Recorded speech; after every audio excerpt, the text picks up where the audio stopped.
नमस्कार दोस्तों बहुत बड़ी खबर बता रहा हूँ। भोजपुरी फिल्म इंडस्ट्री से पवन सिंह जो भोजपुरी के पावर स्टार हैं, उन्होंने बवाल मचा के रख दिया है। खेसारी लाल को पीछा कर दिया पवन सिंह ने। जी हाँ दोस्तों, बहुत बड़ी खबर बता रहा हूँ। पवन सिंह का बहुत ही जबरदस्त गाना आया था, जिस गाने का नाम था भोले भंडारी। वो गाना आते ही यूट्यूब पे तहलका मचा के रख दिया, बवाल मचा के रख दिया है। हर एक जगह पे उस गाने को बजाया जा रहा है। हरिद्वार के शिव मंदिर में उस गाने को बजाया गया है। कांवरिये लोग उस गाने को बजाते हुए दिखाई दे रहे हैं।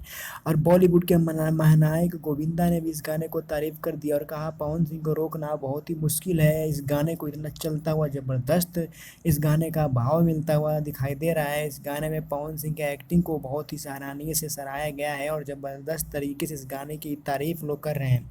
दोस्तों, आपको क्या लगता है गाना कैसा है? प्लीज़ हमें कमेंट करके ज़रूर बताएं। Thank you.